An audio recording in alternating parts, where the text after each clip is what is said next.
We're going to call the Narragansett Town Council regular meeting to order.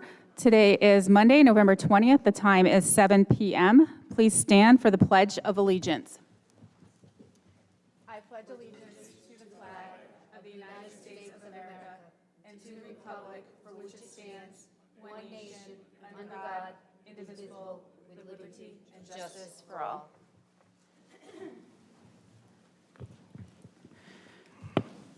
Okay, next on the agenda is the approval of minutes. Do I have a motion to accept and place on file the minutes from the October 16th, 2023 executive session meeting? So moved. Second. All in favor? Aye. All opposed? Motion by Councilor Lawler, seconded by Councilor Kopech. Motion passes 5-0.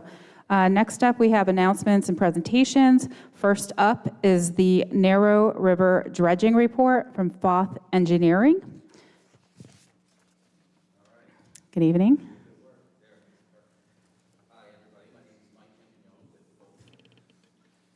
Mike. And we're here. We're here to talk about the Narrow River Dredging Report that you folks had us do in September of 2022. So we did an engineering feasibility report for the Narrow River from Boston Neck Road out to the mouth. And we kind of located two kind of long-term goals and some short-term goals based on what we've seen.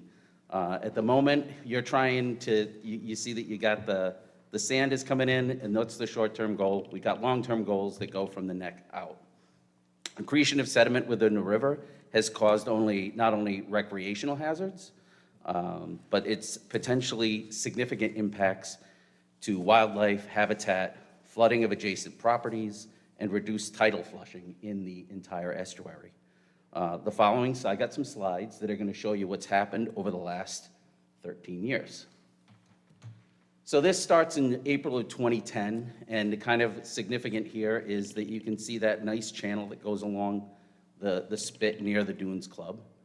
As we go along, this stays pretty consistent. This is 2012.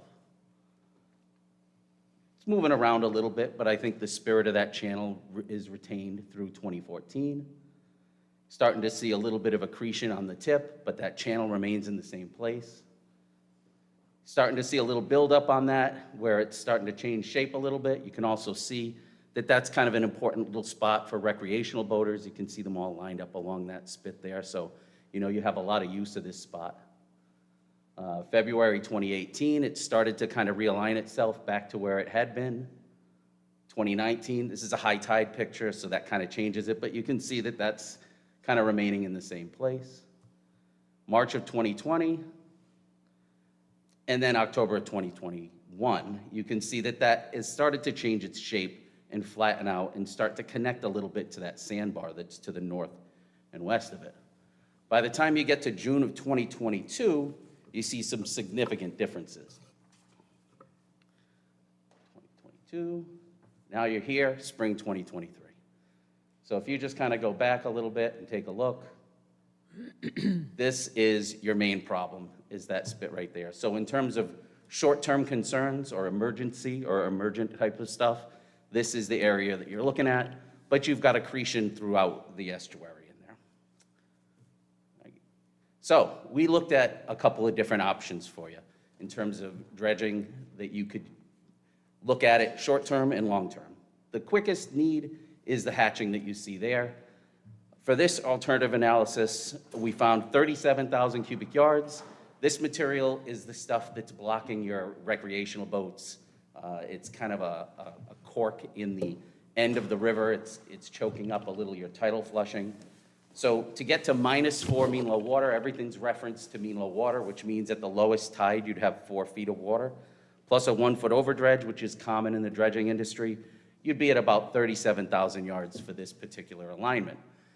It doesn't address all the concerns out there, but this is the one that would get the ball rolling for you.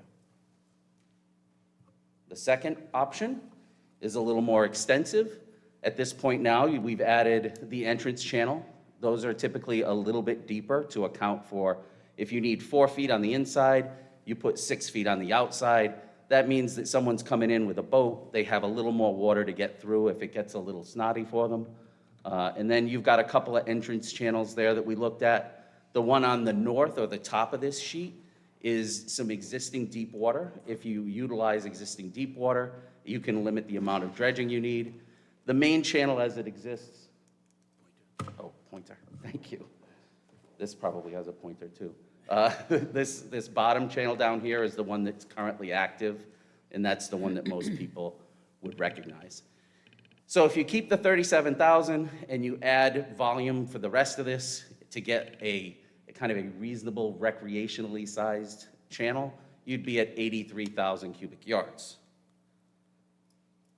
Alternative 3 is the first piece, the second pieces, but now we've added a channel between the bridge and where this meets up down here.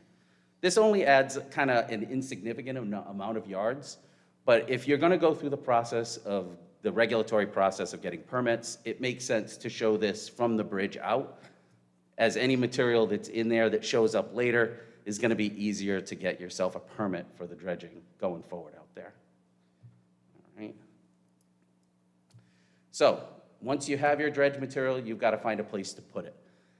Options for this material, the Army Corps of Engineers really likes beneficial reuse. Beneficial reuse is they don't want you just putting it in a scow and taking it to the offshore disposal site if you can reuse it someplace else. So you have a beach, you have Narragansett Beach over here, and we looked at a disposal option over here. It hasn't been designed, but we're looking at places that could potentially work for you in terms of where you could put it. The other main option would be building a dune on the spit. This might be helpful because it might prevent overwash in the future. You know, a properly designed dune there might solve a couple of problems. And the other area is, and I know that the town has done some dune restoration in this area over here, maybe continuing on with that program based on existing stuff that's already been done out there. All right. Okay, up next, I'm going to let Kate talk next, and she's going to go through some of the work we've already done on the site for sediment sampling and how that relates to the regulatory requirements. Red button. I'm Caitlin Cross from FOTH. So in order to progress the project forward a little bit, we developed a sampling and analysis plan. This is the areas that we chose to develop for the sampling and analysis plan, and we developed this in conjunction with the Army Corps and CRMC in order to give the most usable space to develop the channel, because obviously this area moves around a lot, so we wanted to be able to develop the channel as the area kept moving and growing and forming. So as part of this, we developed 9 sampling locations. We collected them via VibraCore sampling. The sediment was sent to the lab, and grain size analysis is due back in early January. Based on that, we'll be able to determine, like Mike said, design some of the disposal locations and see where the material is best suited. Based on that, we've hoping to have a compositing plan so that we can move forward with some chemical analysis as well to determine whether or not any contaminants of concern exist within the material. You can see this table over here is the potential analysis that we're going to be running on the samples. And that's based on beach criteria from the CRMC and Rhode Island DEM. This is just an example of some of the material we found within the area that seemed more suitable based on its grain size for beach nourishment. You could see it pretty much is sand. However, some of the color varies a little bit and is a little bit different than that found on the Narragansett Town Beach, as well as in the spit area adjacent to the town beach. In addition to that, we also found some material that was not consistent with beach sand. It had much higher fine contents. Beneficial reuse requires 10% fines or less, and this material had significantly higher based on what we found in the field. The lab results will tell us a little bit more about that, and we'll be able to make a final determination, as well as the agencies will be able to make a final determination on that.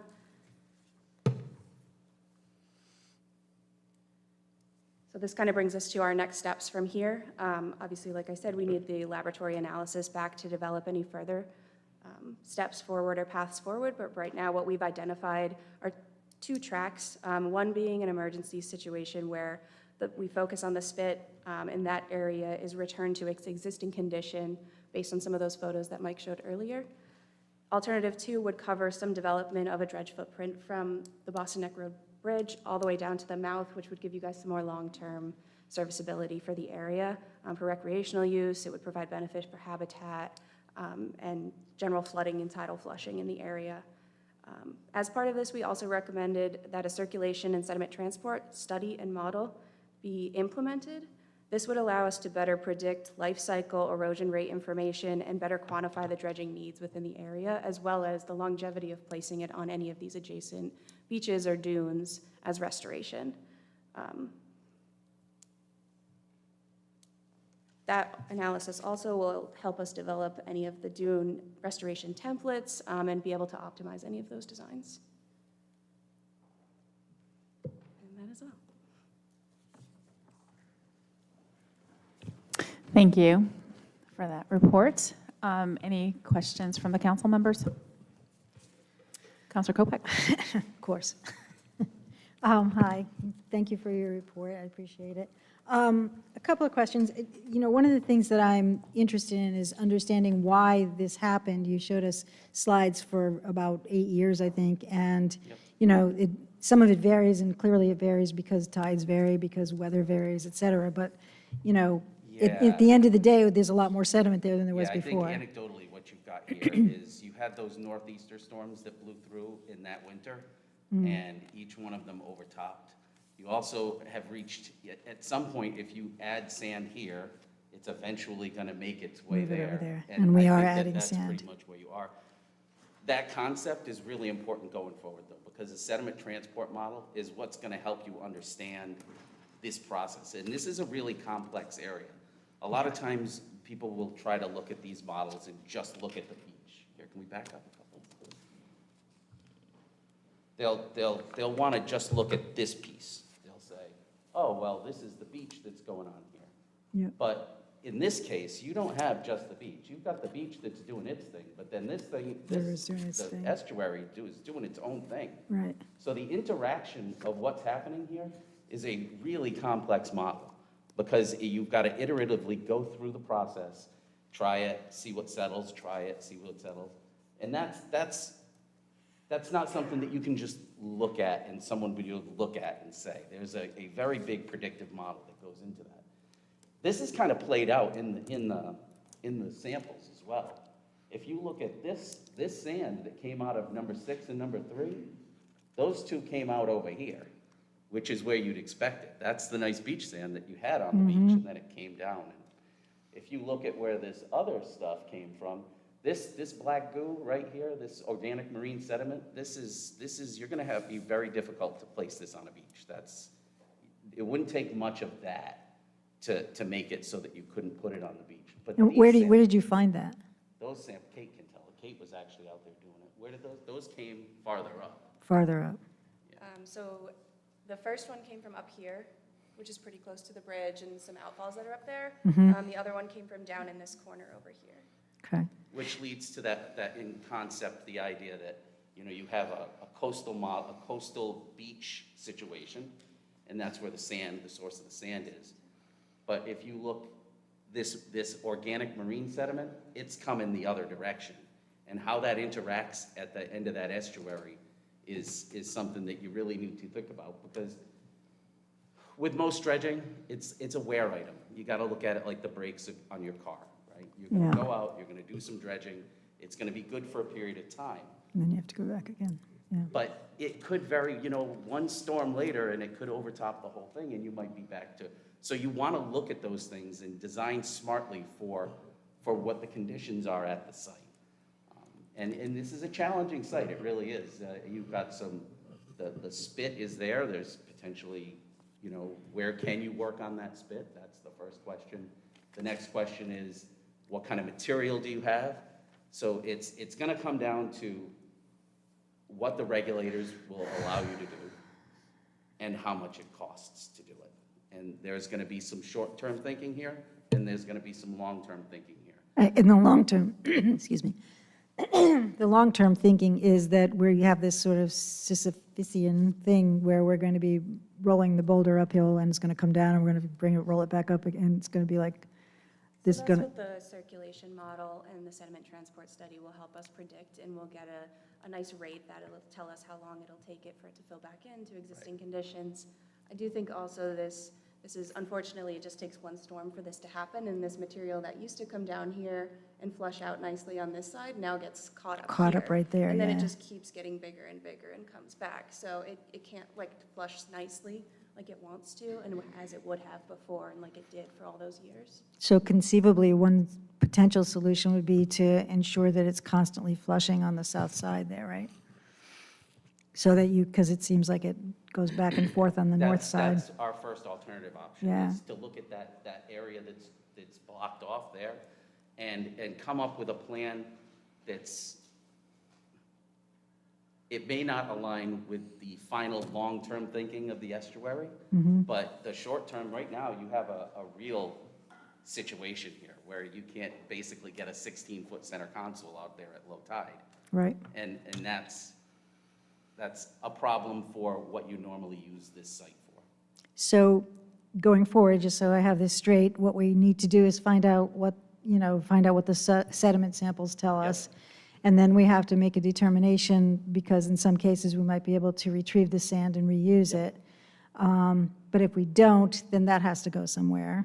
Yeah, so your disposal options, you basically have three disposal options. Yeah. Beneficial reuse, Right. i.e. put it on the sand. Right. Put it someplace, if it's clean enough, put it someplace to reuse it. Offshore disposal, which is when you put it in a scow and you tow it off of Block Island.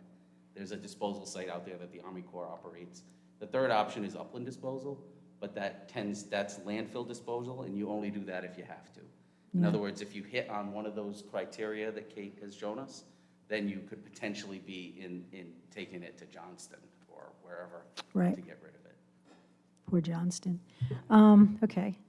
So you'll be back to tell us about what happened to the sediment samples Yeah, in January? It's funny that everybody is really busy right now. I'm And sure. we dropped our stuff off, and they told us 60 days at the lab or something like Okay. that. So that's pretty much where we're at. Yeah, so we'll be running the grain size first. We'll get that back. They'll let us know what it comes back with and potentially reduce them so that we don't have to run every single sample for chemistry. We can combine them into smaller groups and maybe only run 2 or 4 instead of 9. And then from there, we'll run the chemistry. Okay.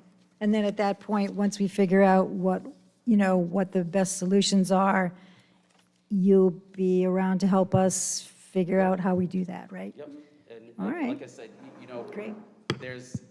the regulators drive a lot of the bus Right, with this right, stuff, yep. right? What you can do is not always what you want to do, but, we've got a good relationship with the regulatory agencies and an understanding of what they will allow.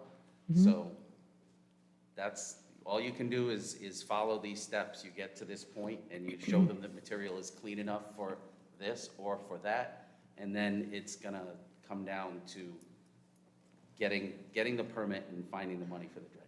Okay, well, thank you very much. Any other questions? You asked a lot. Council Lawler? So the work that you were engaged to do, the scope of the work, does that include, you went through 3 different recommendations. Will that include coming back to us with exactly what that entails, how much that would cost? Yes. How long that would be? I would say we have at least one more meeting associated with what's going on this. Okay. Especially once, we can do a better job of fleshing out what your options are once this material comes back from the lab. And then you can start to see some real numbers, other projects that we've had in the works that we have real numbers on. You can start to apply those numbers to get yourself a budgetary number to figure out what you're up against in terms of cost. Yeah, our contract that was awarded to us went all the way up to essentially preparing bid documents. Okay, thank you. Thank you. Councilor Frandy, any questions? Yeah, I just had a question. The one spot, there's where the beach is and it goes, it's like a ball up in there. Was there any determination if it's just the regular, some of the sand that, no, the other side, that with a little to the right of that? Yeah, that area right there, all in there. Is that a lot of sand that was put on the beach that's making its way there, or is the study going to try to find out what that is? It came from specifically, but where's the picture of so I think she's actually got the.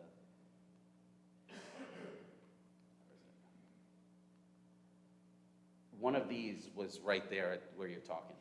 The So you bottom can one? But see the one at the number 6? See Yeah. how the color changes at that tongue depressor?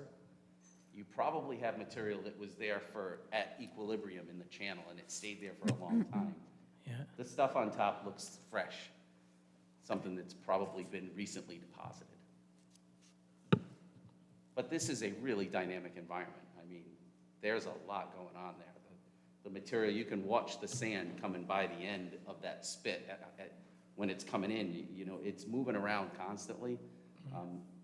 Like I said, anecdotally, people say, you know, those 3 nor'easters that blew through that winter is when this big sand pile showed up. And there's just not enough tidal flushing as it exists now to keep it clear the way it was before. And that's how you have, like if you go back here, see how it's remained pretty much static for a long time. That's just because that's the equilibrium that it wanted to be at. And then, poof. You know, June 2022, it just overtopped everything and went into the channel, and that loss of flushing, now it's not at its normal equilibrium. You know, that's like, and if you go back to our alternatives analysis, that's what this one tries to recover. That's what this is trying to get you back, to skim out just, let's see if this has got a pointer. That alternative analysis will get you this piece out, down to here. This is right about -4-ish, -3-ish, sorry. So those are all this material that comes out, that's where that would come out. It's just about getting a permit and then finding a place to put it. And that's what the next step has got to be. But as an estuary, you know, this is a dynamic system. This small piece will get you part of the way, but you know, that's you know, without the sediment transport model and not without a proper design of whatever you put out there, you could just be 3 nor'easters away from it going back out there again, which is the you know, something I would never not tell you that. You know, that's the problem with this dredging. It lasted a long time. But this is pretty much, this is not sustainable. I think you've got to do something about this. Thank you. Thank you. Councilor Cicely Badano, do you have any? No, I was just wondering timeline. I know you're going to come back with more information and proposal. Are you thinking 3 months, 6 months before this council is done in November? I'm just trying to get a timeline of when it will come back with We'd more. have this finished up probably 6 weeks after the documents come back, because we'll get that sample. Kate will interact with the agencies. They'll tell us what they think. Hey, you could do this, maybe you should try that, and that takes time. And then after we've gotten a feel for what the regulators would be interested in, then we can give you some recommendations and some budgetary numbers to start thinking about going forward. So more like the spring, is that what you're thinking? I'm just I trying to would- follow yeah, the timeline. I would Yeah, say so. probably early spring, Yeah, like so March. realistically, the grain size comes back in January. It's going to take a little bit for us to analyze it and the agencies to take a look at it. That'll probably take about 2 weeks, maybe 2 to 3 weeks. And then it's going to be another 45 to 60 days for those additional samples to come back. So yeah, spring probably the earliest we would have all of the results in, and that's when we could really develop a new path forward. However, that doesn't include the sediment transport model because that hasn't been initiated yet, and that has about a 6-month turnaround time on it. Okay, thanks. Any other pictures you want to see before I hand over the clicker? It's a nice spot. It is. Thanks. Okay, I think that's it. So thank you to FOAP Engineering. I said it right this time. You're welcome. And thank you, and we look forward to getting additional information. Thank you.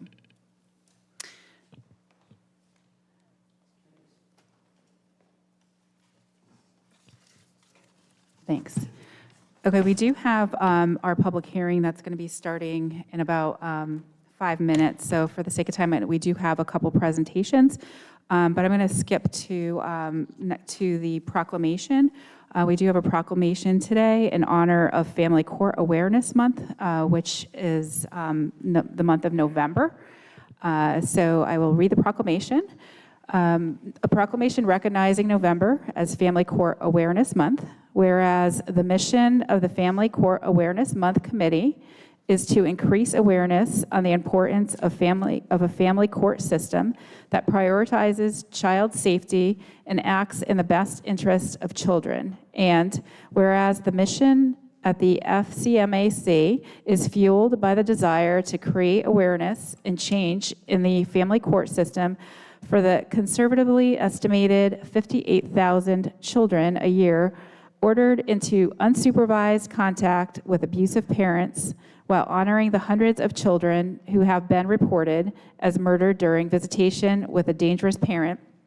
And whereas the mission of the FCAMC is to increase awareness on the importance of empirically based education and training on domestic violence and child abuse, including emotional, psychological, physical, and sexual abuse, as well as childhood trauma, coercive control, and post-separation abuse for judges and all professionals working on cases within the family court system. And whereas the mission of the FCAMC is to increase awareness on the importance of using scientifically valid, evidence-based treatment programs and services that are proven in terms of safety, effectiveness, and therapeutic value.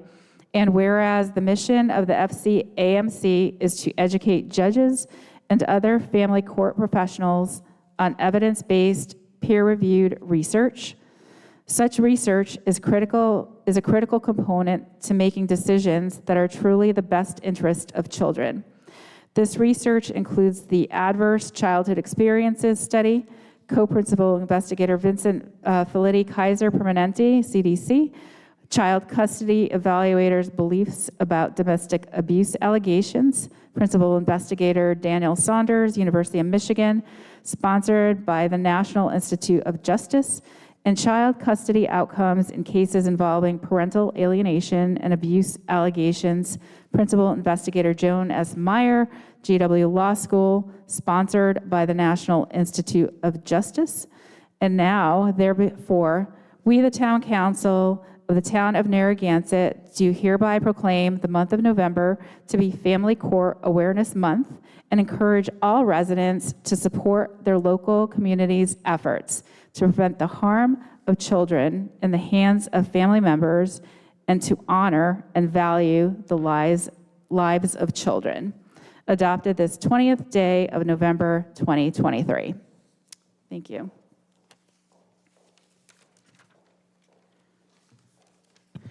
Okay, would you like to start? So we'll move, we'll start with the public hearing, which is starting in a couple minutes. So we'll have our stenographer set up. And then once we complete the public hearing, we'll go back to our announcements presentations. We do have a lot of them this evening. So I'm looking forward to the other ones that we will be speaking about. And of course, our town manager's report as well.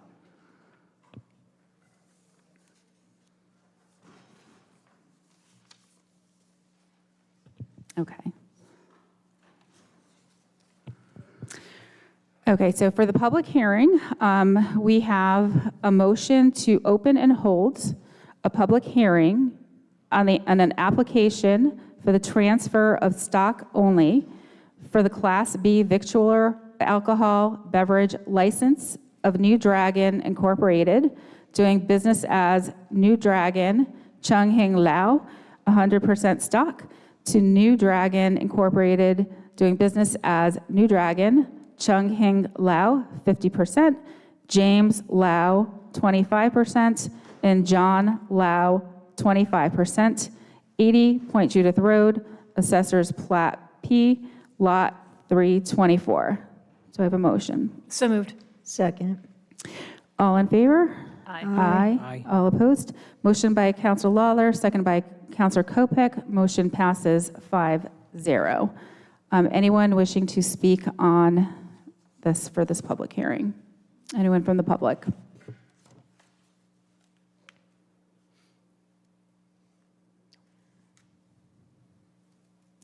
Okay, hearing none. This is the quickest public hearing I think we had. So do I have a motion to close the public hearing? So moved.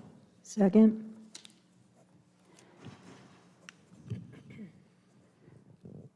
All in favor? Aye. Aye. All opposed? Motion by Counselor Lawler, seconded by Counselor Kopech. Motion passes 5-0.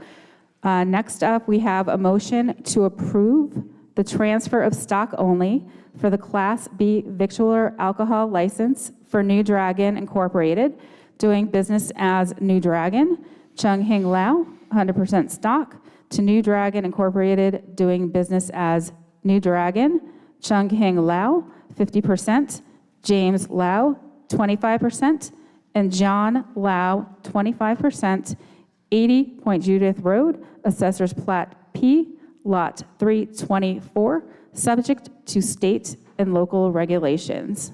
So moved. Second? All in favor? Aye. All opposed? Motion by Counselor Lawler, second by Counselor Kopech. Motion passes 5-0. Next up, we have a motion to open and hold a public hearing on the renewal of alcoholic beverage licenses for the license period of December 1st, 2023 to November 30th, 2024. So moved. Second? All in favor? Aye. Aye. All opposed? Is there anyone from the public wishing to speak? Seeing none? Do I have a motion to close the public hearing? So moved. Second? All in favor? Aye. All opposed? Motion by Counselor Lawler, second by Counselor Kopech. Motion passes 5-0. Next up, there's a motion to approve the renewal of the following Class A alcoholic beverage licenses for, subject to compliance with all state and local regulations. Bonnet Spirits Incorporated, doing business as Bonnet Liquors, 965 Boston Neck Road. O'Neill's Package Store Incorporated, doing business as O'Neill's Package Store, 366 South Pier Road. Pier Liquors Incorporated, doing business as Pier Liquors, 29 Pier Marketplace. And Schwabe's Wine and Spirits Incorporated, doing business as Schwabe's Wine and Spirits, 855 Point Judith Road. So moved. Second? All in favor? Aye. Aye. All opposed? Next, we have a motion to approve the renewal of the following Class B victualling limited alcoholic beverage licenses, 6, subject to compliance with all state and local regulations. Aunt Carrie's Incorporated, doing business as Aunt Carrie's, 1240 Ocean Road. Benny's Clam Shack LLC, doing business as Benny's Clam Shack, 12 Sandhill Cove Road. Hook, Line, and Pizza LLC, doing business as Hook, Line, and Pizza, 1 Angel Road. JB Coffee Company, doing business as Cool Beans Cafe, 18 Kingstown Road. Julio's LLC, doing business as Leo's Pizza, 909 Boston Neck Road. And Monahan's Restaurant Incorporated, doing business as Monahan's Clam Shack, 190 Ocean Road. So moved. Second? All in favor? Aye. All opposed? Motion by Counselor Lawler, second by Counselor Kopech. Motion passes 5-0.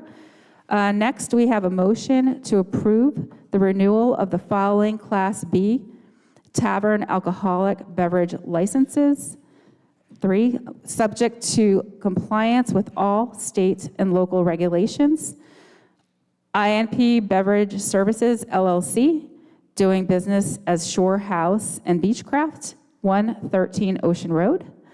The Surf Shack Bed and Breakfast LLC, doing business as the Surf Shack Bed and Breakfast, 83 Narragansett Road. And the Break LLC, doing business as the Break Hotel and Share 5 Restaurant, 1208 Ocean Road. So moved. Second? All in favor? Aye. All opposed?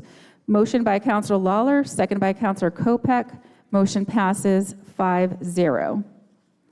Next, we have a motion to approve the renewal of the following Class B victualling alcoholic beverage licenses, 20 of them, subject to compliance with all state and local regulations.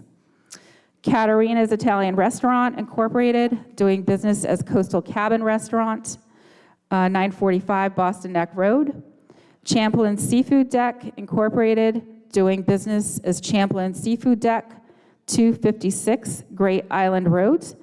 Diamond Arturo Corporation, doing business as Arturo Joe's, 140 Point Judith Road, number 19. George's Galilee Restaurant Incorporated, doing business as George's of Galilee, 250 Sandhill Cove Road. GFL Incorporated, doing business as Pancho O'Malley's, 140 Point Judith Road, number 20, 21, and 22.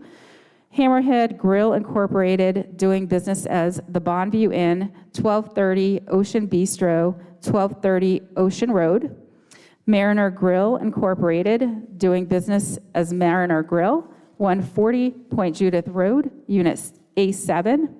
New Dragon Incorporated, doing business as New Dragon, 80 Point Judith Road. One Eye Jacks LLC, doing business as Buster Crabs, 265 Great Island Road.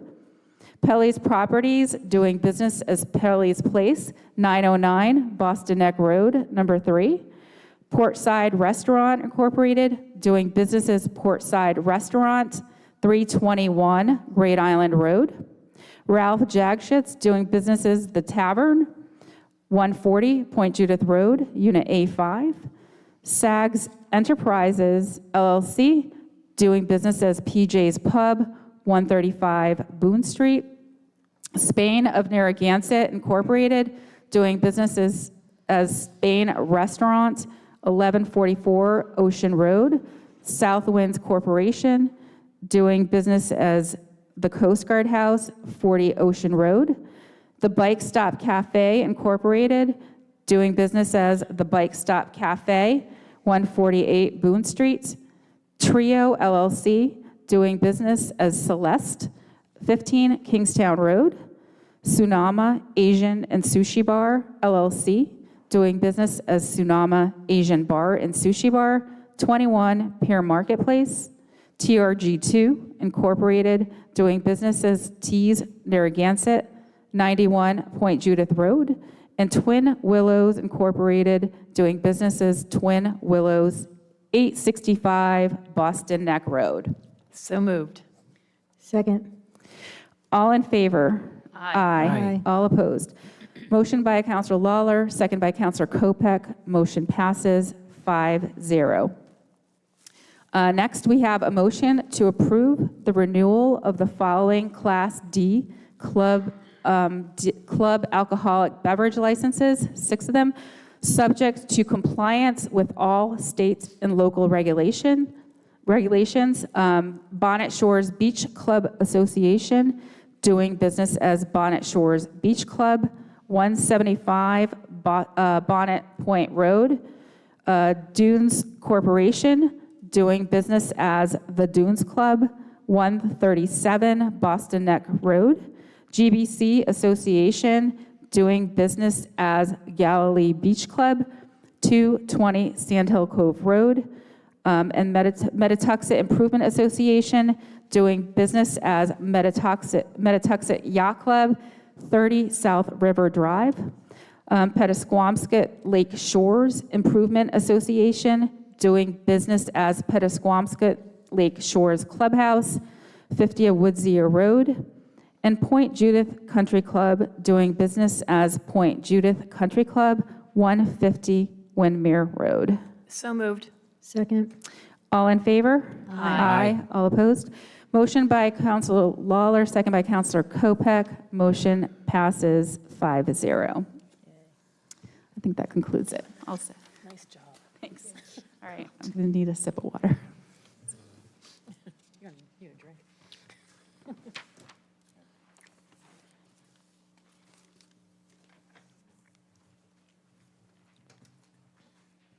Okay, thank you to our stenographer. I think we're good. Thank you. So we'll get back to our announcements presentations. So we do have, from the Secretary of State's office, we have Ms. Lauren Fogarty, who will be presenting on the Rhode Island 250 Semi-Quin Centennial, the 250th RI 250 Commission. Thank you. Welcome. Welcome, Nick Edwards. Fogarty of 50 Woodmark Way, Wakefield, Rhode Island. Thank you, Council President and Council members. I'm the Program Coordinator for the Rhode Island 250th Commission, Semi-Quincentennial 250th Commission, or RI 250. I know it's a mouthful. Thank you for having me here today on behalf of Secretary of State Greg Amore and the beautiful town of Narragansett to promote the creation of local 250th committees. I'm joined this evening by my colleague and Narragansett resident, Nick Edwards, as well as, kind of a coincidence, but nonetheless, this has been an ongoing conversation, members of the South Kingstown, or the South County, sorry, that's a little, South County Museum in support of this particular endeavor. In 2026, we're set to mark the 250th anniversary of the signing of the Declaration of Independence. For some, this milestone may elicit memories of the excitement associated with the bicentennial period in our nation. I'm here today to bring attention to this tremendous opportunity for each community across this nation and state alike. RI 250 has been charged with developing ways to recognize and honor this anniversary in our state. The mission of the Commission is to commemorate the 250th anniversary of our nation through the events throughout history in which our beautiful state has had a massive influence and our largely forgotten role in the formulation of our nation. Most notably, our contributions to the ideals of freedom, equality, and independence. We at the Commission are most excited to help facilitate this milestone statewide and years-long, multifaceted commemoration, and we intend to engage as many Rhode Islanders as possible. And we believe the natural next step is to organize at the municipal level. One of the duties of the Commission is to collaborate with local organizations to promote the pivotal role that Rhode Island played in the founding of our country. Therefore, we would like to take this time to invite Narragansett to organize a local 250th committee to highlight your unique history and encourage as much public participation in events that highlight our nation and state's diversity. And I've shared with your clerk a pamphlet by the American Association for State and Local Histories, AASLH, who have taken the reins on this project at the federal level or the national level. Although this information is directed at a larger scale commission like RI 250, I find that the resources and toolkit outlined in this document are helpful for this endeavor. The example of a working group seems like the best approach. Our neighbors in South Kingstown have been celebrating their 300th anniversary this year. The programming, academic resources, and public engagement have been significant. The town has marked this unique milestone with a lecture series on the town's history, large-scale bonfires, and elevated regular events like their annual Arts and Culture Festival, and something that they like to call River Fire. The town will also, and has installed at this point, a 14-foot sculpture designed by the influence of their history and identity as a community in their town green. The opportunities are really endless. Commemorative events like the Semi-Quincentennial can bring together communities and promote a sense of identity. There is so much progress to celebrate. During my time with RI 250, many people look back at the bicentennial with fond memories, and I think that we can make this the best commemoration yet. Secretary Amore envisions coordinated projects with each municipality that can include a pop-up archives presentation, and today I brought a small collection of archival documents and photographs from Narragansett that I have placed at the back of the room to highlight just what a pop-up exhibit could look like. And these documents range from an act to incorporate Narragansett in 1881, the votes of free men of 1788, and photographs from across Narragansett in the 1920s, as well as damage from the hurricane of '38. This is an example of a type of display that could be curated at a Narragansett 250, of course in coordination with the Rhode Island Department of State and State Archives. In addition, Secretary Amore hopes to coordinate projects with each municipality, including evergreen ones, such as the planting of red maple trees in town greens. Therefore, I come to you today to urge this council to establish a committee to mark this milestone, and I'd like to invite Nick to give some remarks as my predecessor, so he can speak to this. Thank you, Lauren. Great job. Good evening, members of the council. Great to be here tonight in my hometown to give a little pitch about RI 250 and what Narragansett 250 could be. So look, Lauren covered most of what we have to say here tonight, but this is a big opportunity for not only our entire state, but for our town here in Narragansett. It's an opportunity to boost tourism and economic development, as well as spurring education in K through 12 schools. It's a big moment in our nation's history, and I really just urge you to take this chance to establish Narragansett 250.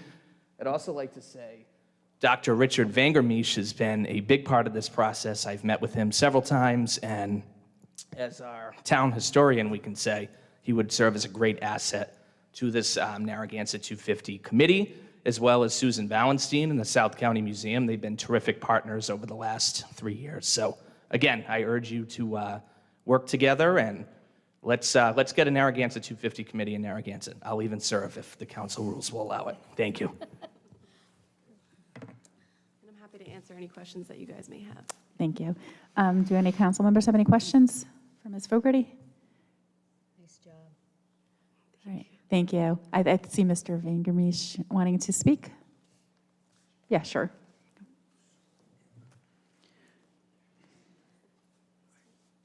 Yeah, I was going to say this at open forum, but it's better here. I think many years ago, Al Alba Sr. would wave, and Susan would remember this, the Narragansett Times of late March of 1988, the celebration of our centennial.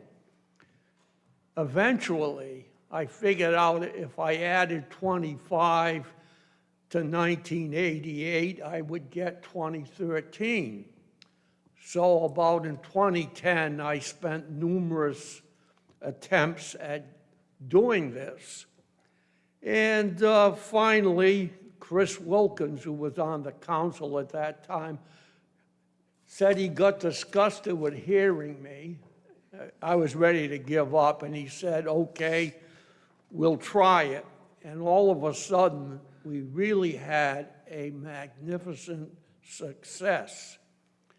Now, one thing that is outside the time frame of this that is crucial, and that is the 350th commemoration of the Great Swamp Fight, which took place in South Kingston, but the Narragansetts and their Wampanoag friends left from Canachet Farm and other points in Narragansett to go to the Great Swamp, where they unfortunately were killed.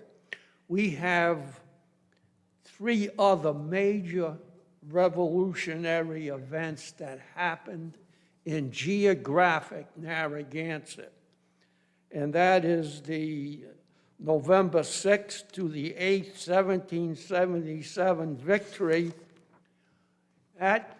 near the rocks on Point Judith, the current lighthouse.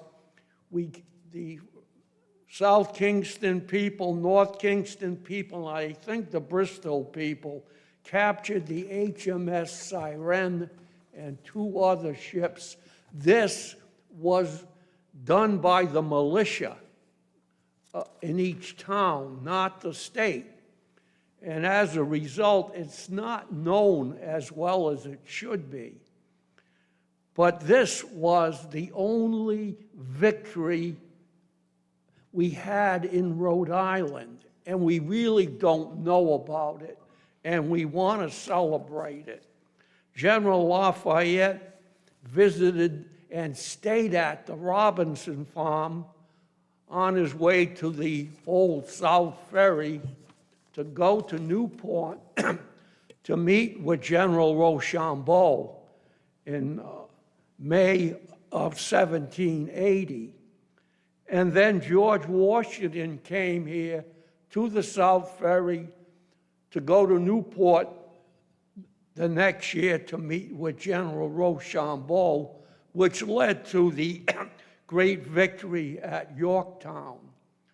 So we have much to do, and I thank Nick for mentioning this, but I really need the same people that stepped forth for the Narragansett 125. Because once we got it going, people came out of the woodworks, and I had to beat them back, really. So please, as our speaker said, and I say, please join us in celebrating these and commiserating also that horrible thing that happened at the Great Swamp. So thank you. Thank you. Thank you, Ms. Fogarty. Thank you, Real Mr. quick, Edwards. Madam President, Sure. I think we found our chair for Yeah. Narragansett 250. Thank you. Thanks. We'll be in touch. Thank you very much. Okay, so next up, we have from the South presentation for South County Museum 90th anniversary. Good evening. Good evening. I'm Lynn Wagner from South County Museum. So I'm here on behalf of the South County Museum Board of Directors. As you may know, the museum turns 90 years old this year. To celebrate our anniversary, our print shop volunteer came to the board back in December of 2022 and asked if he could recreate an exact duplicate of the Declaration of Independence printed by John Dunlap on July 4th, 1776. This was no small task. We are a museum. Our goal was not to do this in 2 days, as Dunlap did. It took Ed and his volunteers 6 months. We had this ready for our annual 4th of July chick hatch. One of our volunteers in period clothing read the Declaration out loud to attendees. The museum is so thankful for the town's continued support. We would like to present to you a printed copy of the Declaration of Independence reproduced by our print shop.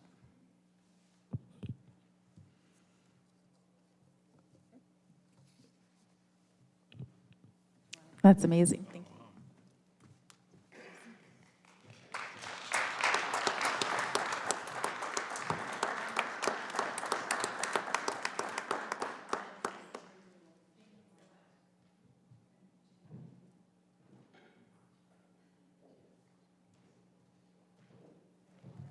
Thank you again.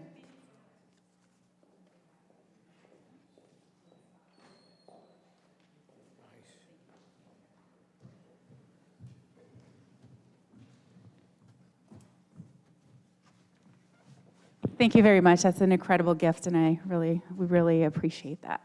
So, Mr. Vander, I'll let you speak since you're a town historian. It's an important thing. So.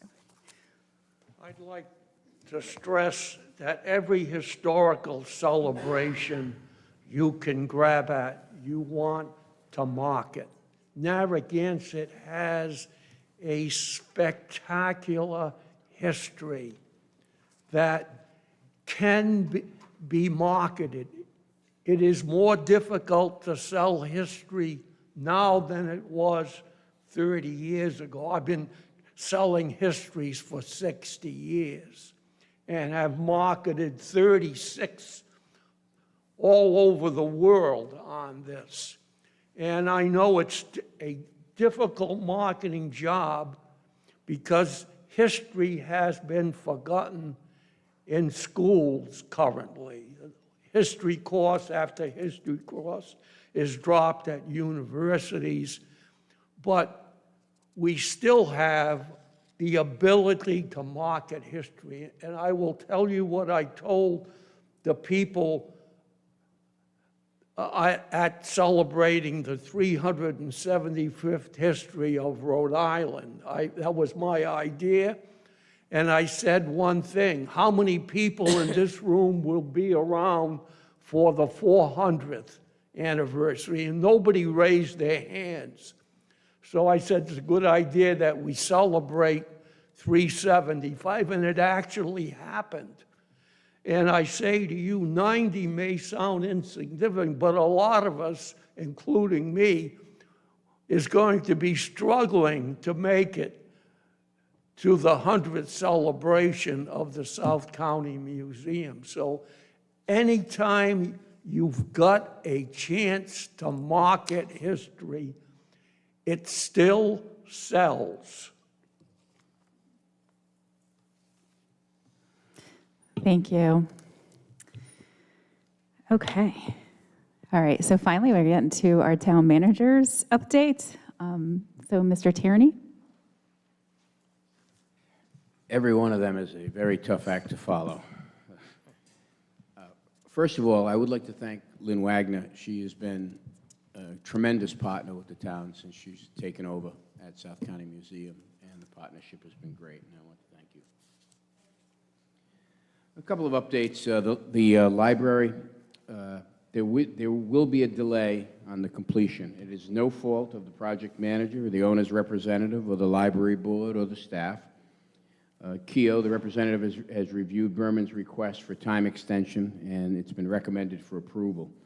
The contract required completion date by November 28th, but the extension is through January 31st of 2024. It's due to a delay in the shelving that's needed, the stacks that it was procured under a separate contract, and it's just not here yet. It's no fault of, like you said, of the library board or the staff or the project manager. It's just one of those things, but everything's moving along other than that well. The grant writer research. The RFQ for the grant writing services will be advertised on Friday, November 24th, as a component of the research assigned by the town council to explore options for engaging a grant writer in some capacity. The bid opening will be on Wednesday, December 13th at 11 a.m. Middlebridge project. The revised completion date is now May 17th of 2024. This is primarily due to the vegetation and landscaping portion of the project, which will not be able to take place now. It will have to happen in the spring. I advised the council on Friday about the beach capacity study. Tyler Engineering has provided some preliminary data with their survey. It's their first shot so far. It's very raw data, and they have a way to go, but I just want to give you an update on it and the public an update on it. There's more data they have to get, and they'll extrapolate what they can from that and apply it to their analysis. We're deep into budget prep again, and that is about it for now. Thank you. Thank you. Okay, so next we will go to our open forum, public comment portion of the meeting. Again, the comments of citizens addressing the council are neither adopted nor endorsed by the body, but heard as requested.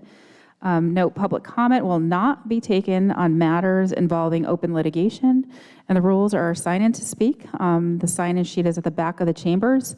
State name and address, speak only on topics not on the meeting agenda, and there's a 3-minute time limit per speaker subject matter.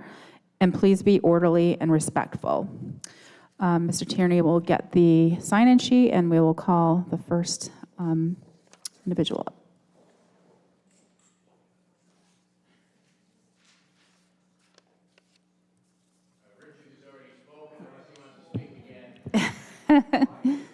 You have spoken. Okay, Dr. Alba.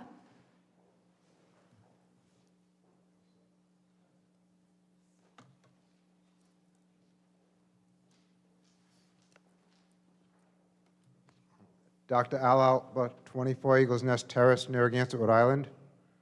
I filed 2 APRA requests to the RIDEM. Hopefully I'll be receiving it soon. They have a 10-day window. It was filed November 10th. I would say one states, I would like all correspondence from those who approved and authorized the RIDM would have to pay for the demolition of the Lighthouse Inn. I would like to see justification why the RIDM is paying for the demolition. I did read it in the Times that right now it's still up in the air, so maybe they had a change of thought. I don't know, but I would like to have all correspondence. I also stated I would like to have a copy of the new lease, if there is one, for the 5-acre parcel for the 2 or 3-acre parcels, because they're still operating their parking lot. Even though The lease technically expired, and it was supposed to be out of there August 1st. They are still there. So I'm quite concerned, as many others are, why is the RIDM still allowing them to operate parking lots there? I don't know if the town council can send a letter to the RIDM or even the governor's office saying what gives, what's going on here. Many online, including myself, are where you post the additional signage around the pier. It's been working beautiful for years, and we just don't feel we need to have more signage. During my daily tours during the summertime, it showed that even on Memorial Square and the area squares, we have the 2-hour parking. People park. On a hot sunny day, people are going to park there. And what we're going to do is we're just hitting people up for tickets. You're going to have more signage pollution, and it's going to take away from the beauty of Narragansett. So we want to be welcoming, as the previous speaker said. Let's make Narragansett welcoming for tourists. Let's not make it a hindrance or barriers. We're different than Newport, and we're different than a lot of other towns. We have people pay to go onto our beaches, so let's not give additional burdens. Beach crowds was a non-issue. If you could watch my videos online, there was no issues with beach crowds, and I would strongly recommend we consider opening up one of the lots during the weekdays, either the north or south lot. As the data has shown, they are virtually ever full to capacity. So I had to see little kids and seniors walk from the west lot across the road on the dirt road to make it to the Narragansett beach. And to me, that's just making me shake my head when there's more than available parking on either the north or the south lot. I would also recommend that the cabana rentals, we consider not having rentals in perpetuity, that we should have some kind of limitation so that where all residents who want to rent out can do so, and we can have a revolving time frame. The last shall be first. So those who are waiting the longest, I should say, those who waited the longest, have them go up on the ladder first. Thank you very much, and have a wonderful, and I appreciate all your help. Thank you. Thank you. Anyone else? Mr. Tierney, is there anyone else signed up? Oh, that was it. Ms. Amoruso?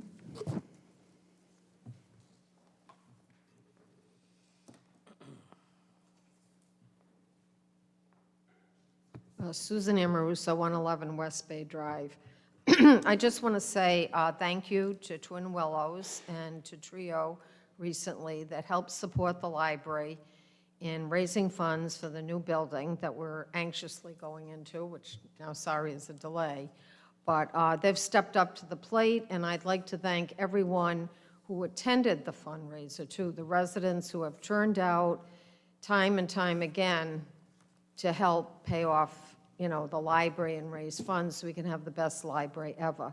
And I also want to mention that there's a jewelry and purse sale coming up as the next fundraiser, which is going to be December 2nd and 3rd from 10 to 4 at the Narragansett Casino, which is in the Pier Marketplace. So if you're thinking of jewelry that little kids want to buy for their mothers that they'll treasure for the rest of their lives, this is the place to get it because it'll be very, very inexpensive. So this is the place where you can bring your kids and save some money. So, and from what I've seen, the purses are nice. I'm not a purse person, but there are people oogling them. So I would say it would be worth your time to show up. Thank you. Thank you. Anyone else? Okay. Seeing none, we will move on to consent agenda. Do I have a motion to approve consent agenda? Second. All in favor? Aye. All opposed? Motion by Councilor Lawler, second by Councilor Kopech. Motion passes 5-0. Next, we'll move on to new business from the Parks and Recreation Department. We have a motion to award the bid for the purchase of picnic tables for the Parks and Recreation Department to the most qualified bidder, M.E. O'Brien and Sons Incorporated, in the amount of $23,820. So moved. Second. Any discussion from the council? Anyone from the public? Oh, Dr. Alba?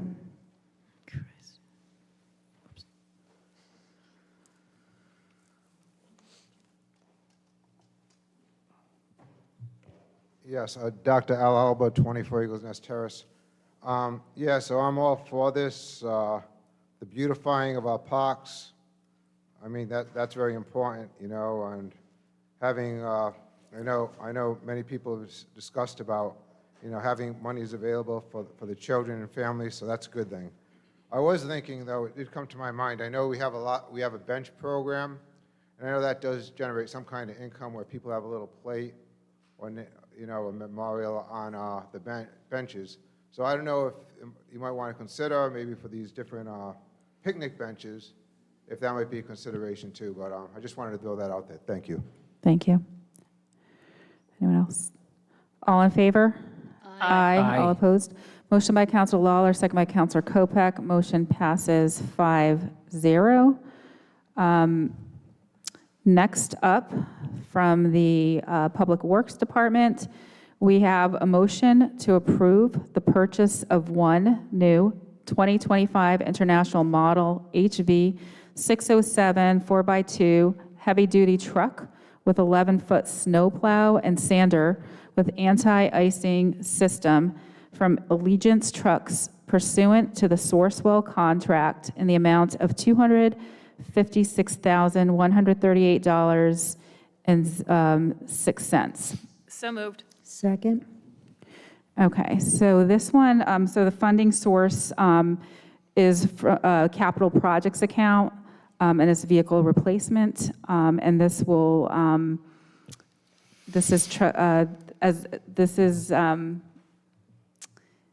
the equipment multi-year replacement program. So the entire fleet of vehicles and equipment is regularly reviewed and updated after taking into consideration current needs and serviceability.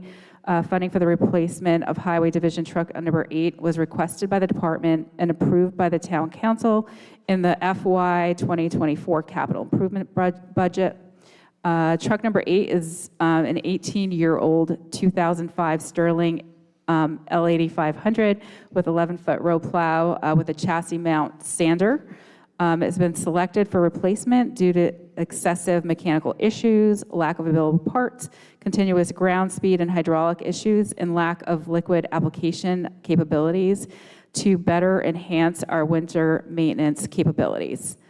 So the current winter operations plan of the department utilizes 8 large plow trucks and approximately 15 smaller trucks to plow 10 designated routes.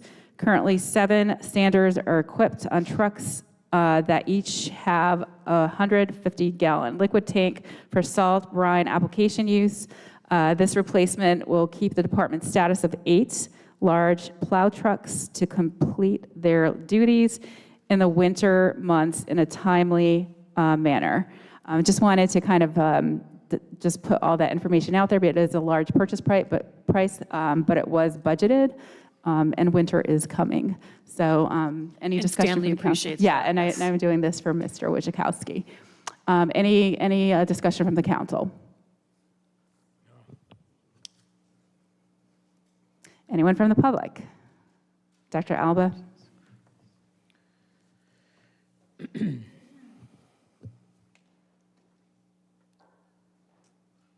Dr. Al Alba, 24 Eagles Nest Terrace. I know some of our roads, such as Boston Neck Road, you know, Ocean Road, we have some state roads that we service, I would imagine. I don't know if there's a way of reaching out to the state, too, to see if they have any monies that they might be able to help contribute for this purchase, since we are probably, in all likelihood, taking care of some of their roads. So I don't know if that was looked into, but sometimes, you know, you see some of these grant monies out there, and I know it was discussed, you know, we were going to have a grant writer sometime considering that, but it's just a consideration. Thank you. Thank you. Any other discussion? All in favor? Aye. Aye. All opposed? Motion by Councilor Lawler, second by Councilor Kopech. Motion passes 5-0.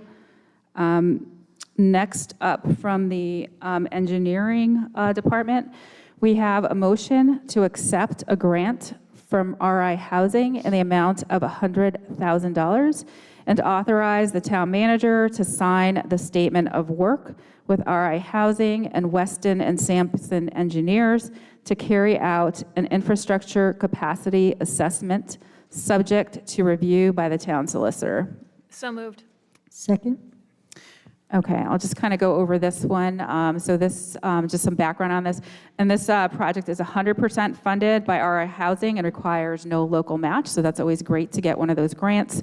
So the background on this is in early June 2023, Rhode Island Housing launched a new funding program, the Municipal Technical Assistance Program, MTAP, targeted to aiding cities and towns with completion of tasks related to housing production, particularly for low and moderate income households.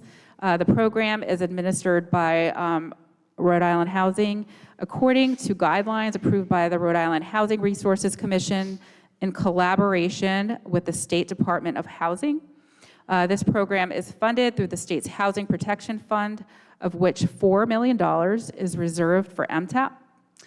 The town of Narragansett submitted a pre-application request to evaluate the capacity of the town's water and sewer infrastructure to serve existing developments and conduct a needs assessment to determine future infrastructure requirements to enhance the town's ability pursue more projects that will increase the inventory of much-needed affordable housing in Narragansett. The town's pre-application was accepted in August, which allowed the formal application process to proceed. And the town of Narragansett reviewed the RI Housing list of qualified consultants and saw a consultant to carry out this program and provide a proposed project approach and scope of work description, project timeline, and itemized project budget to complete the objectives of the infrastructure capacity assessment project as required for the formal application. Of the firms solicited, only Weston and Sampson was available to commit the necessary resources to the project and provide the documentation required for the formal application to RI Housing.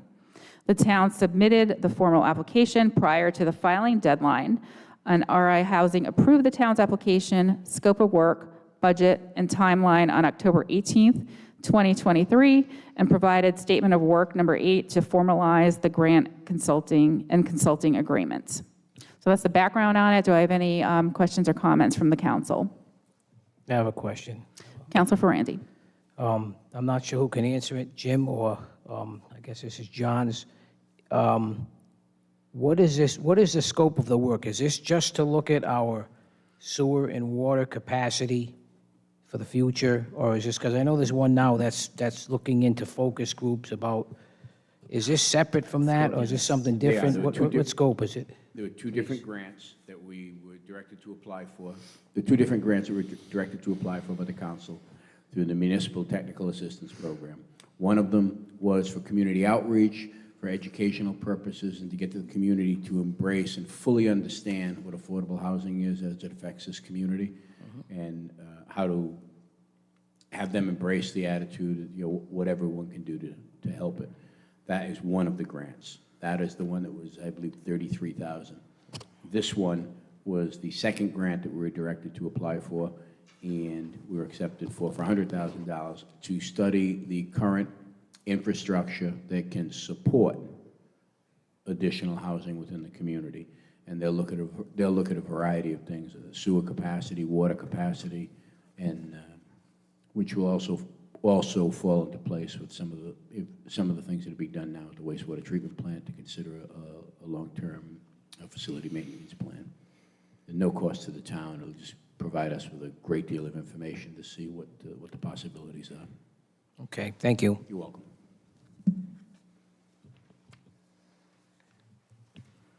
Any other questions from the council? Anyone from the public?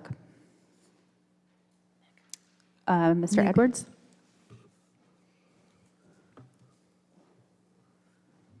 Good evening again. Nick Edwards, 36 Crest Avenue, Narragansett. I just wanted to take this opportunity as the chair of the Narragansett Affordable Housing Collaborative Trust to thank the town staff for applying for this grant. This is tremendous. It's a great opportunity for us at the town level to continue to promote and study a great issue in our town right now, which is affordable housing. So I'm in total support. Anything that I can do as the chair and my committee members, we're certainly happy to help, and I urge you to pass this tonight. Thanks very much. Thank you. Anyone else wishing to speak? Okay, seeing none. All in favor? Aye. Aye. All opposed? Motion by Councilor Lawler, seconded by Councilor Kopek. Motion passes 5-0. Next up from the town clerk's office is a motion to appoint up to 5 members to the Galilee Advisory Committee for staggered terms. So moved. Second? Okay, so this one here, so for the Galilee Advisory Committee, that's the liaison to that committee. For tonight, there's 5. We have 5 members to appoint. We're going to be staggering terms. 4 of the terms are going to expire on October 1st, 2026. There will be 1 term to expire on October 1st, 2024. And there's 3 individuals requesting reappointment, 2 vacancies, member number 2 and member number 8. And there's 2 applications on file. So basically, we can fill all these tonight. So I'm going to ask if any council member would entertain a motion to reappoint Harvey Cataldo, William Shepard, and Stephen Marasco to additional terms expiring October 1st, 2026, and appoint Roger Jados, position number 2, to the term expiring October 1st, 2026, and Gina Jarama, position 8, to term ending October 1st, 2024. So moved. Second? Okay, all in favor? Does anyone have any comments on that? All in favor? Aye. Aye. All opposed? Motion by Councilor Lawler, second by Councilor Kopek. Motion passes 5-0. So we'll go back to the original motion as amended. All in favor? Aye. Aye. All opposed? Motion passes 5-0. Next up from the town clerk's office, we have a motion to appoint 4 individuals to the Juvenile Hearing Board for staggered terms. So they're, sorry. Second? Okay, so this one here, we have 4 members to appoint. There's 2 applications on file, and 2 current members are at max terms. So I would ask if any of the council members would entertain a motion to reappoint Victoria Hathaway and Stephen Jabri to terms expiring November 1st, 2026, and to appoint David Cronley to term expiring November 1st, 2025, and Carolyn Plant to a term expiring November 1st, 2024. So moved. Second? Any discussion from the council? All in favor? Aye. Aye. All opposed? Going back to the main motion as amended, all in favor? Aye.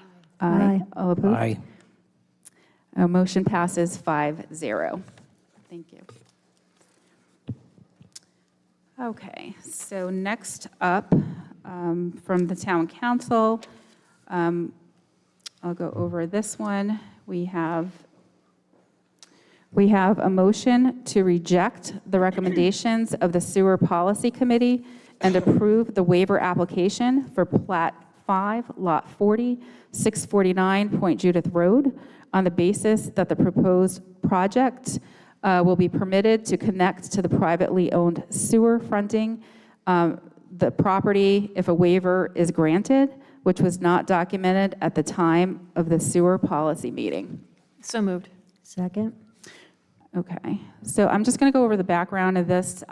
This is coming back. On the October 2nd, 2023 meeting, this motion was brought before the town council, and it failed with a 2-2 vote.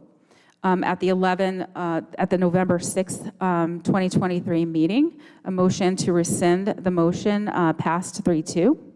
And the motion from the 10/2/2023 meeting is now being brought before the council for consideration. So it's being brought back. Just as some background, the Sewer Policy Committee meets on an ad hoc basis to hear appeals from staff-level decisions relating to the town's sewer policy. The committee met on August 21st, 2023, to consider the request for relief submitted for Plat 5, Lot 40, 649 Point Judith Road. After discussion, the Sewer Policy Committee voted to recommend that the Town Council deny the necessary sewer policy waivers for this application. Draft minutes of the August 21st, 2023 Sewer Policy Committee meeting and a plan of the subject property, along with the project summary and draft plans depicting the existing conditions and proposed redevelopment provided by the applicant, are attached for the Town Council's consideration and reference regarding the subject application for relief. Also attached is a copy of correspondence confirming that permission to connect to the privately owned sewer, which is required as a condition of approval, can be secured for the proposed project, which has been provided at this time by the applicant for the Town Council's consideration and further support of this request. This permission was not documented for the Sewer Policy Committee at the meeting and would have affected discussion and possibly influenced the committee's deliberation on the waiver application for Plat 5, Lot 40, 649 Point Judith Road, if presented at that time. Note that subsequently to the sewer policy meeting, engineering has determined that the gravity sewer in the West Winds condominium property is owned operated by the town and not by West Winds. The only private sewer line for which permission to connect is needed for the proposed project is the Manning Line low pressure sewer.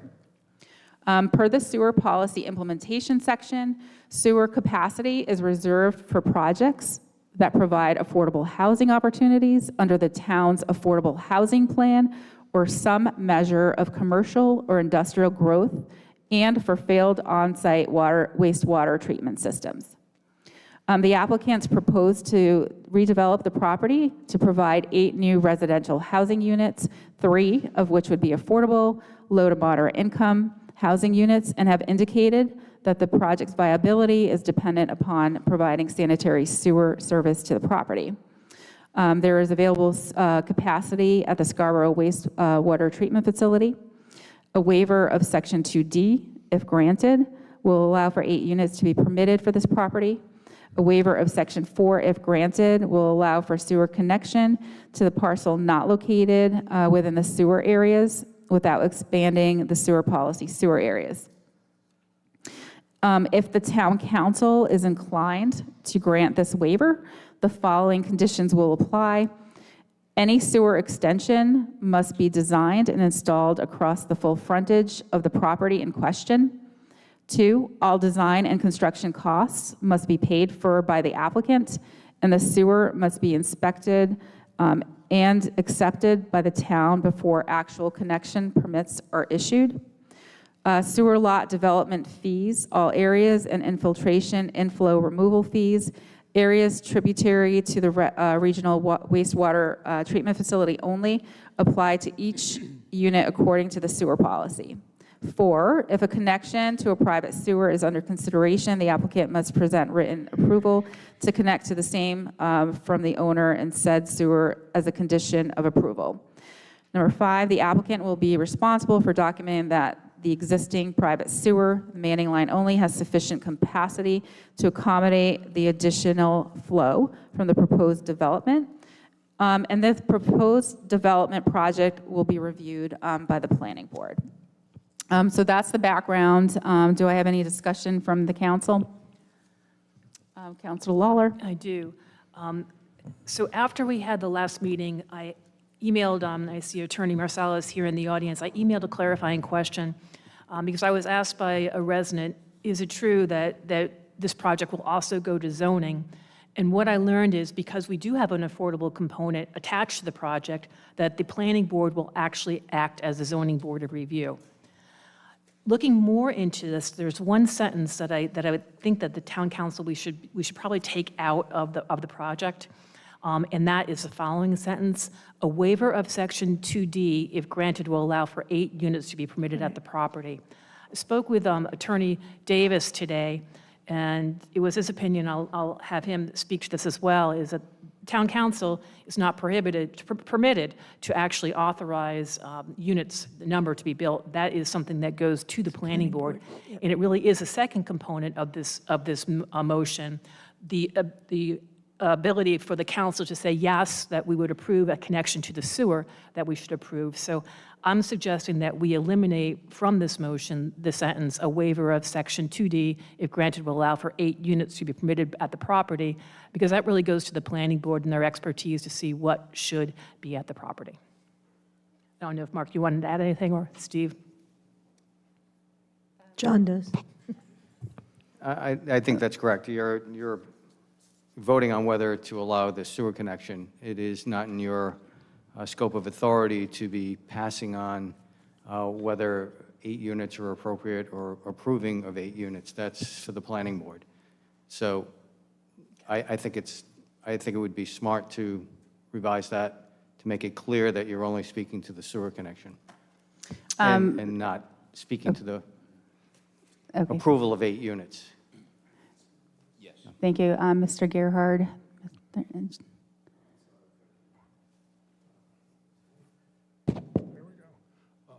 Just one clarification on that.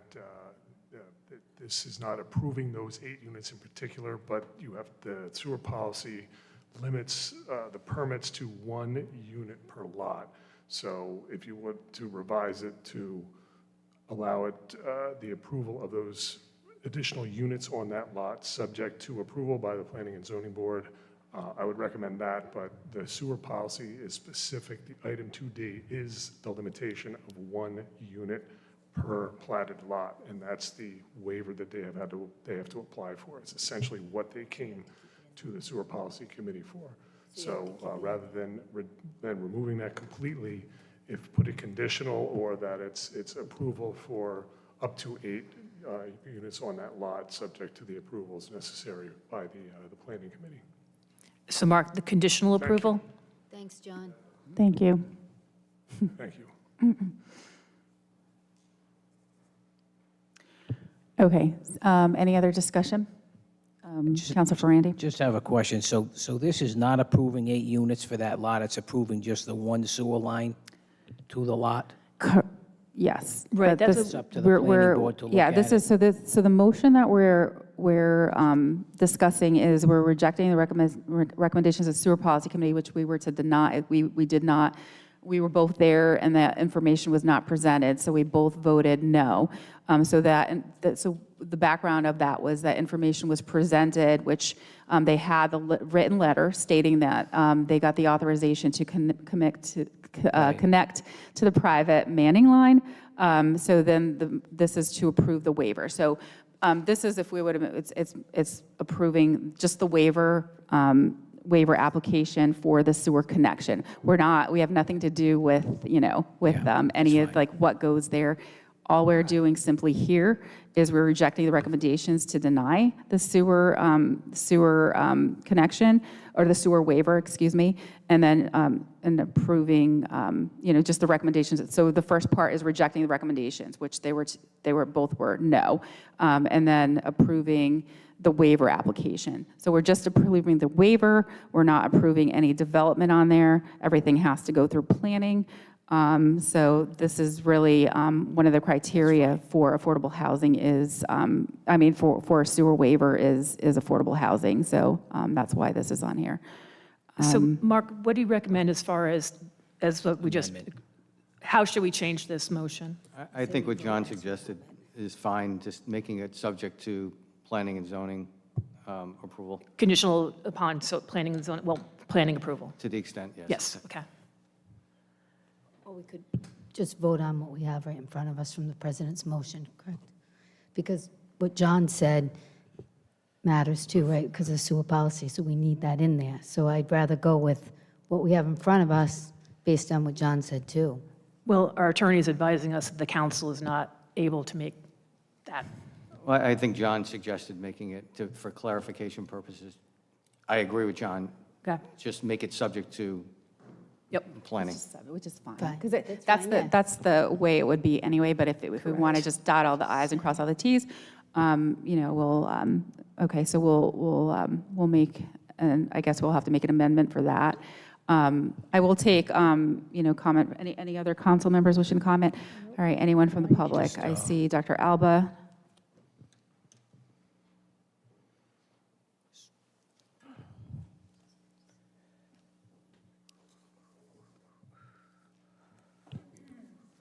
So just, the motion is to reject recommendations of the sewer policy committee improve, so Dr. yeah. Alba, 24 Eagles Nest Terrace.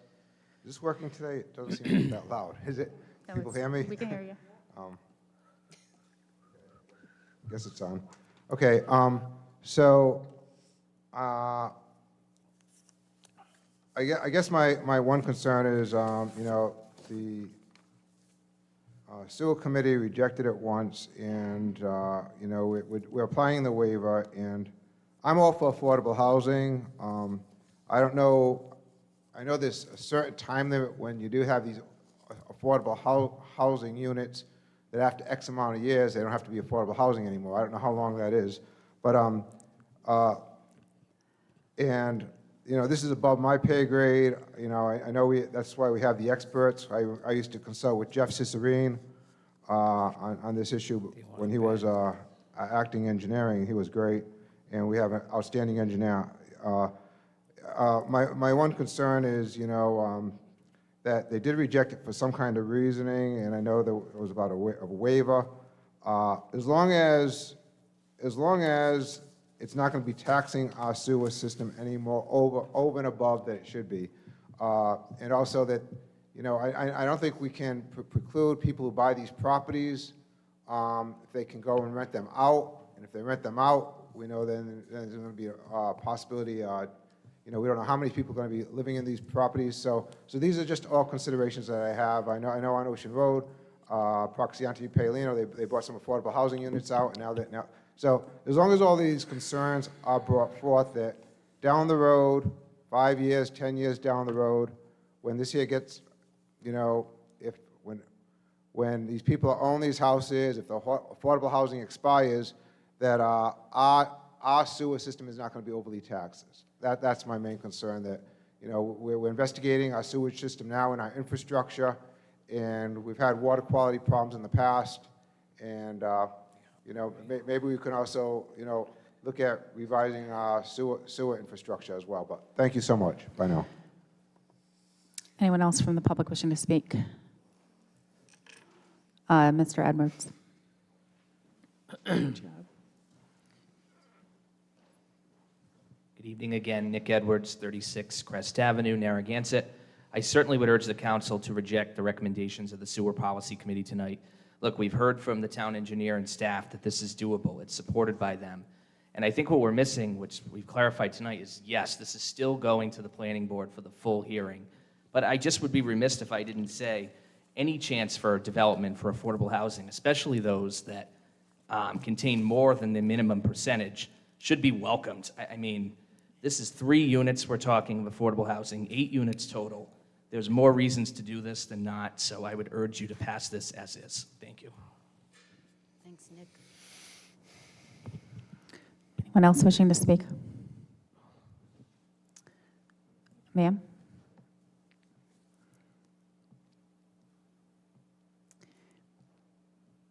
I'll just state your name and address. Martina Marasco, 645 Point Judith Road in Narragansett. Can you pull the microphone down? Thank you. Sure. Can you hear me? Thank you. So I realize that you are not making decisions as far as the property, as far as the plan of what they're doing, their proposed plan. This property is zoned R80, and it's been designated as a wetland. It was purchased in 2021 for a fair market price. And the house needed work, the house itself on the property. It's a very large property or piece of land. The majority of it is wetlands, and that also has been determined and pointed out and designated and needs to be considered. And the wetland, it falls under the wetland protections. And that area is just a beautiful area of property, abuts my property. There was a little bit of confusion with that article in the Independent. Sorry, I have a lot of different notes that I've written. So I just wonder if, and again, I know that you don't make the decisions as far as the project goes, but for them to consider putting 8 units on the property, it totally disregards the zoning of an R80 designation. So I would ask that you consider the affordable housing part of it is important, absolutely. And what was done on Clark Road was done very well, in my opinion. It was well thought out. It was done by the town, and it was a good amount of space that is offered as affordable housing. So that being said, again, because of the property itself, because it's a wetlands area, very small portion of it has a house on it. It really, I feel you should not go along with this waiver. That's my request. Thank you. Thank you, Ms. Marasco. Any other discussion from the council? I don't see anyone else out there. Would somebody like to, somebody want to make a motion to just amend that just for the subject to, I don't know, the wording of it? I'll make the amendment to approve it subject that it's going to go to the zoning Conditional board. approval, yes. Do I have a second? Second. One question. Can we just make sure that it's the 8 units comes out and it's just one sewer line? That wasn't the part that we needed to amend. It was just like subject to, our town engineer spoke saying that it needed to be in there. I think the reference to 8 units has to stay in there. Yeah, so the reference needs to stay in there, but what we'll do is the motion was made to amend it subject to. Conditional approval, so this puts it in the planning board's hands, Steve, and they have to approve because anything. we do not have the authority to do that. We're just, Right. again, just redirecting everyone. We're just approving a sewer connection. That's all we're doing tonight. Nothing other than just approving a sewer connection. Okay, so all in favor? Aye. Aye. All opposed? Motion by Councilor Sicilian Bonanno, seconded by Councilor Lawler. Motion passes 5-0. Now going back to the main motion. Main motion as amended. All in favor? Aye. Aye. All opposed? Motion passes 5-0. Okay, next up from the town council, we have a motion to approve an amendment to the employment agreement of the town manager to increase the vehicle allowance from $6,000 to $7,200 a year. All in motion. Sorry. So moved. Second? Discussion. I'll just go over this. So our town manager had requested an increase in the vehicle allowance. So currently, the vehicle allowance is $500, a request of $600. That's where the $7,200 annually comes in. So in lieu of a town vehicle, our town manager uses his car, and that stipend covers the gas. It covers maintenance, it covers insurance, depreciation, and more. So that's just a one lump sum that he gets. I just want to add that it is taxed, so in the end, you don't really get as much as we're giving them. So I think if it is $600, you get like $360, what I was researching today. So again, it's it covers everything. We don't have to worry about buying a vehicle, maintaining a vehicle. I know when I got tires, I paid $500 for one of my tires. So our town manager takes on that responsibility. So that's just the background. Yeah, so that's good to have the background, because I had no background. It was like, okay, is that $600 a month for gas? Like, I mean, it's good to have the background, so. No, I forgot to put that in there. That's why I wanted to discuss it now. So any discussion from the council? The only thing I'd like to Counselor say is I think it might be useful to look into Getting vehicles. procuring a vehicle for the town manager. An electric vehicle would be excellent. They have so much less, wear and tear, and, there's no gas. Thank you. Yeah. Yeah, I think it's a good idea. I do. I see a lot of town vehicles around. I think the manager should have one, and I think we should look into it. Yeah, I think for next budget, for this coming budget season. Okay, any other comments? Anyone from the public? All right, all in favor? Aye. Aye. All opposed? Motion by Counselor Lawler, second by Counselor Kopech. Motion passes 5-0. Next up, we have a motion to receive and place on file the 2023 to 2026 Towers Management and Operations Plan. So moved. Second? Okay, Counselor Kopech, would you, as the liaison, putting this forward, would you like to? So what I want to say is every 3 years, the Towers Committee generally approves for forwarding to the town council this management and operations plan. I wanted to just highlight a couple of things that I think are kind of good to know. First of all, I would say that the Towers has, as of this year, pretty nearly recovered from the incredible losses during the COVID pandemic. But I also want to mention some of the capital improvements and major repairs that are done largely as a result. There's a stipend that the Towers receives from the town, but there's also, there are, I think it was 119 private events in 2022, and they cover the costs of a lot of interesting things. So some of the things that have happened in the last couple of years include significant facility improvements related to access and egress, including improved main entrance handrails, storm protection of balcony doors, additional handrails, improved lighting, finished floors, walls and ceilings in the East Tower stairway, and a new ceiling and lighting in the West Tower first floor lobby were also completed. The elevator door operators were replaced, so the elevator works really nicely now.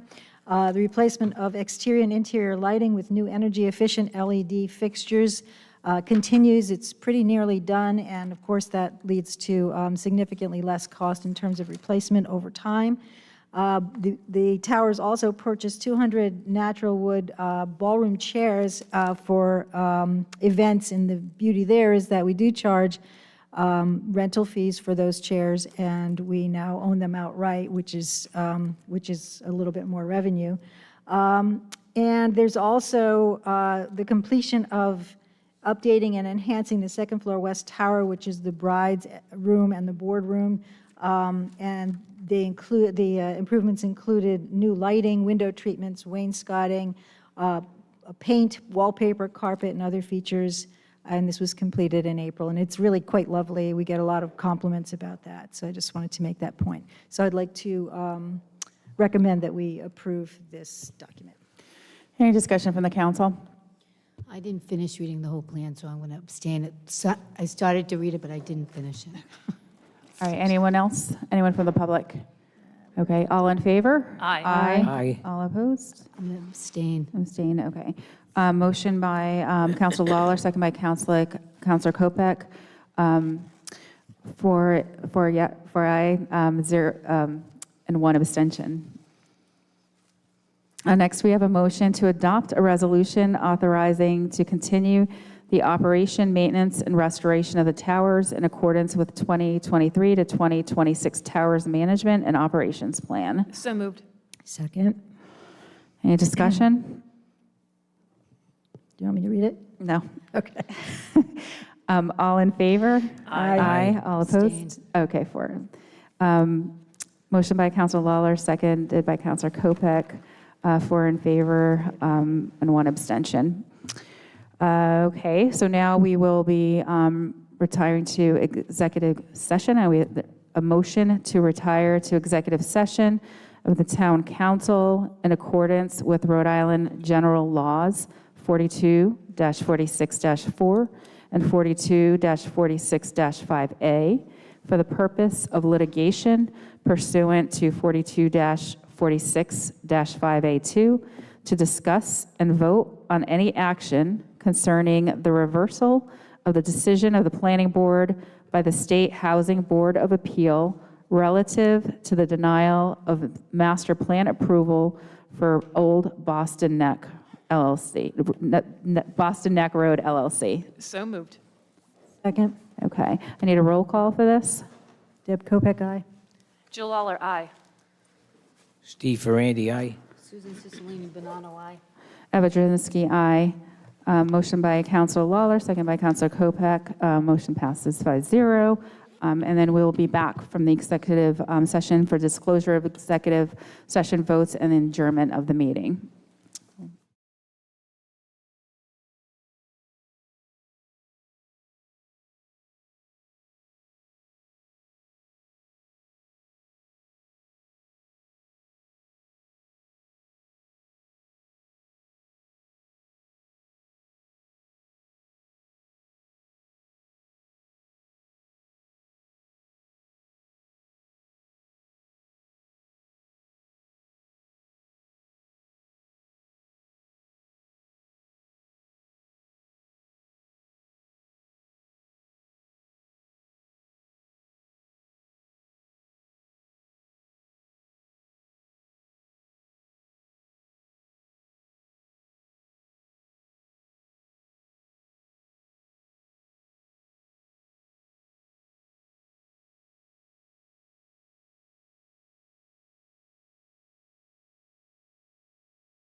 Okay, we're back from executive session, and for the disclosure of executive session votes, we had a motion to seal the minutes of the executive session, motion by Councilor Lawler, second by Councilor Kopech, motion passed 5-0. Then finally, we had a motion to exit and reconvene into regular session, motion by Councilor Lawler, seconded by Councilor Kopech, motion passed 5-0. And now we'll adjourn our regular meeting. Do I have a motion to adjourn? Motion to adjourn. Second. All in favor? Aye. Aye. All opposed? Motion by Councilor Lawler, second by Councilor Kopech. Motion passes 4-0. We're adjourned. Good night.